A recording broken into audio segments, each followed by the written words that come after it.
مثال آنکھ نہیں، عقل آنکھ کی طرح ہے اور شریعت سورج کی طرح. سورج نکلتا ہے تو آپ کی آنکھ کام کرتی ہے، ورنہ نہیں. عقل کامل اس وقت کرے گی جب شریعت کی روشنی میں ہوگی. اگر شریعت کی روشنی نہیں ہے، وہ کتنا ہی پڑھا لکھا ہو، اس کی بے عقلی واضح رہے گی، وہ جاہل ہوگا، لیکن اس کو اپنی جہالت کا احساس بھی نہیں ہوگا. اس لیے کہتے ہیں کہ ایک آدمی ایک جاہل ہے اور اپنے آپ کو جاہل بھی سمجھتا ہے، پھر میں علمو ہو، اس کو علم سکھاؤ، وہ سیکھ لے گا. اور ایک جاہل ہے اور جاہل نہیں سمجھتا، فرمایا لا تقربو، اس کے قریب بھی نہ جاؤ، وقت ضائع کرے گا تمہارا، کیونکہ اس کو سمجھنا کچھ نہیں ہے، کیونکہ اپنی جہالت کا تسلیم ہی نہیں کرتا. جی ہاں، لیکن نہیں، جب تک اور شریعت کا جو کمال ہے وہ صحبت سے پیدا ہوتا ہے. کیونکہ شریعت، صحابہ کرام کے اندر جو کمال شریعت تھا وہ رسول اللہ کی صحبت کی وجہ سے تھا، خالی تعلیمی ڈگری کی وجہ سے نہیں تھا. تو لہٰذا تعلیمی ڈگری کے ساتھ جب تک صحبت نہ ہو تو خواہ وہ ہمارے اداروں کا مدرسے کا پڑھا ہی کیوں نہ ہو، وہ بھی جا کر بے عقلی کی باتیں شروع کر دے گا.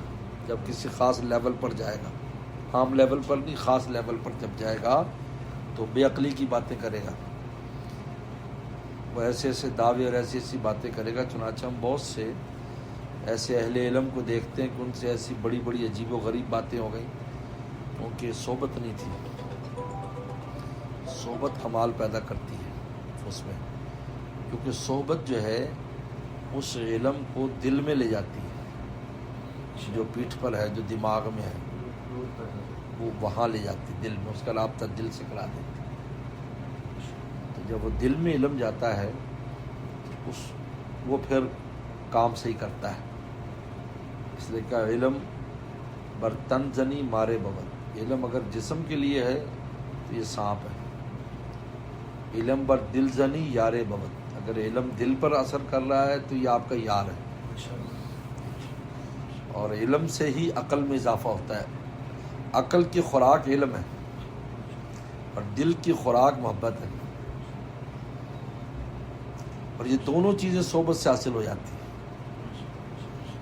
اس لیے ہمارے شیخ فرماتے تھے کہ یہ جو حدیث آتی ہے کہ المرء علی دین خلیلہ فلینظر من یخالل، کہ آدمی اپنے خلیل کے دین پر ہوتا ہے. تو اس سے معلوم یہ ہوتا ہے، اس حدیث سے میرے شیخ نے فرمایا کہ اس کا علم تک بھی منتقل ہو جاتا ہے صحبت کی وجہ سے، اور اس کی سمجھ، اس کا دین، اس کا تقوی، اس کی للہیت، اس کی ساری چیزیں منتقل ہو جاتی ہیں. اگر صحبت صحیح طریقے اخلاص سے اختیار کی ہو تو علمی لیول بھی اس شخص کا عام لوگوں سے اوپر چلا جاتا ہے، اس کا فہم اوپر چلا جاتا ہے، اس کا تقوی، اس کی للہ، ساری چیزیں اوپر چلی جاتی ہیں. تو فرماتے تھے یہ مفت میں پوری چیز منتقل ہو جاتی ہے. یہی صحابہ کرام نے لیا دراصل صحبت سے، کہ سب کچھ منتقل ہو گیا ان میں، ان کی فہم بڑھ گئی.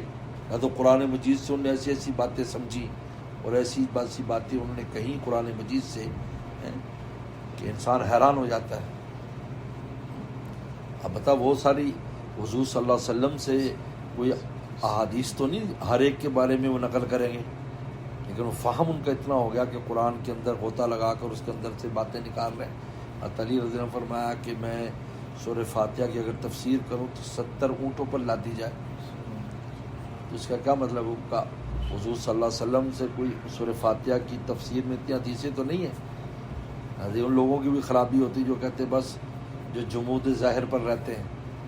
نہیں، اللہ تعالی نے، اس لیے حضرت علی نے خود فرمایا، جب کسی نے کہا کہ آپ اتنی قرآن مجید کی جو اچھی تفسیر، اتنی باتیں فرماتے ہیں قرآن کے بارے میں، تو کیا آپ کے پاس کوئی اور کتاب بھی ہے جو رسول اللہ نے کوئی خاص کتاب آپ کو دی ہو؟ یہ بخاری میں آتا ہے کہ سوال کیا کہ آپ جو اتنی باتیں فرماتے ہیں اور اتنی فہم کی اور باب العلم کرا، تو آپ کے پاس کوئی اور کتاب بھی ہے؟ فرمایا لا، کہ نہیں. فرمایا کتاب اللہ، یہی قرآن مجید ہے، اور یا احادیث کا ایک مجموعہ ہے میرے پاس جو رسول اللہ سے میں نے لکھا. مجموعہ ہے جس کو صحیفہ علی کہتے ہیں. اور فہم اوتیہ رجل مسلم، یا وہ سمجھ ہے جو مسلمان کو اللہ نے دی. یہ لفظ ہے فہم اوتیہ رجل مسلم، بخاری کی حدیث ہے. تو یہاں فہم کو نکال دیتے، فہم کو نکال دیا. معلوم کہ اپنی سمجھ سے، فہم سے بھی قرآن حدیث سے ہمیں باتیں سمجھنی ہیں. فہم اوتیہ رجل مسلم، یہ کسی رسول اللہ کی صحبت سے ہوا کہ عقلیں روشن ہو گئی اور اتنا کام کرنے لگی. کیسی باتیں، کیسی فہم کی چیزیں انہوں نے کی کہ انسان حیران ہو جاتا ہے. یعنی عام صحابی جو تھا، بالکل جو صحابہ کی نسبت میں ایک چھوٹا صحابی سمجھا جاتا ہوگا، اس نے بھی اگر کسی مقام پر کوئی اس کو بھیج دیا گیا تو اس نے ایسی اونچی عقل کی بات کی کہ وہ ایک جو ہے نا قیامت تک کے لیے لکھی گئی. اب آپ دیکھیں کہ جب جو ہے اس نے جو پہلوان تھا ان کا فارس کا، رستم نے جب پیغام بھیجا تھا کہ بھی آپ کوئی وفد بعد میں بھیجو ہمارے پاس، ہم پوچھنا چاہتے تم آئے کیوں ہمارے ملک. ابو عبیدہ بن جراح رضی اللہ تعالیٰ عنہ امیر تھے اس فوج میں، خالد ولید بھی تھے، بڑے بڑے لوگ تھے. تو وہ ذرا سے پیچھے مجلس میں کھڑے ہو جاؤ، پیچھے کون ہے؟ تو ایک صحابی کھڑے ہوتے ہیں جن کا آدھی یعنی جسم پر کپڑا ہے اور ایک معمولی سی سواری ہے اور ایک تلوار ہے جو درمیان سے ٹوٹی ہوئی ہے، اس کو باندھا ہوا ہے. کہ جاؤ، رستم نے بلایا، جاؤ. کیا کہتا ہے وہ؟ جاؤ. یہ نہیں کہ پڑھا لکھا کوئی، لیکن رسول صحبت یافتہ تھا نا، ان کو پتہ تھا. فہم ہوتے اور رجل مسلم گیا، ان کا کس لیے آیا؟ لیکن لخل العباد من عباد العباد اذا عبادت رب العباد، کہ بندوں کو بندوں کی غلامی سے نکال کر اللہ کی غلامی میں لانا، اس لیے آئے. بس کوئی کام نہیں ہمارا، کوئی مقصد نہیں. بات الی رب العباد. تو اس کو اتنا وہ ہوا کہ، اور پھر وہ جس انداز میں گئے اپنے وہ گھوڑا بھی ساتھ لے گئے اور تلوار بھی، اور اندر جا کر جو بھی تو بہت بیچتی. انہوں نے کہا مٹی لاؤ، مٹی لا کی ٹوکری سر پہ رکھو ان کی.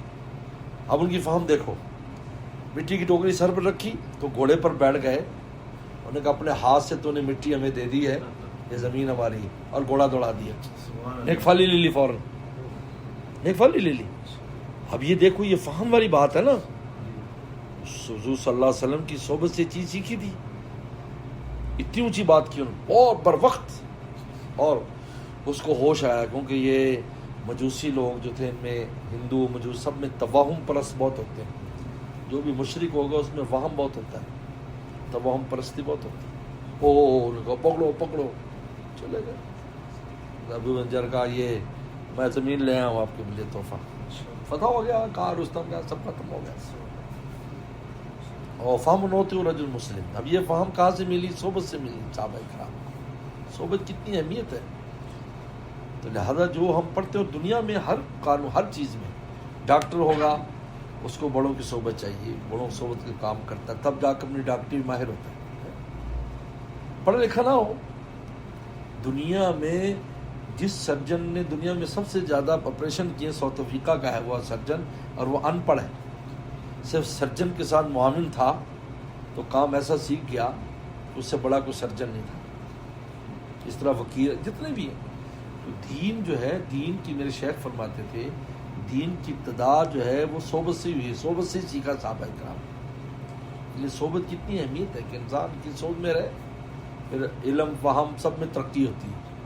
حضرت تھانوی فرماتے ہیں علماء کے لیے تو بہت آسان ہے اللہ والا بننا، کیونکہ مجاہدہ کیا ہوتا ہے، بس صحبت چاہیے، بس وہی علم عمل میں آ جائے گا، دل میں آ جائے گا، اور ہر شے روشن ہو جائے گی. علم آنس کے بخشایت رہی. علم وہ جو راستہ روشن کرتا ہے، راہ آنس کے پیشایت سے. راستہ وہ ہے جو شاہ تک پہنچا. تو اس لیے یہ بہت اہم بات ہے. یہ دیکھیں کہ ابھی آپ کی صحبت میں بیٹھتا ہوں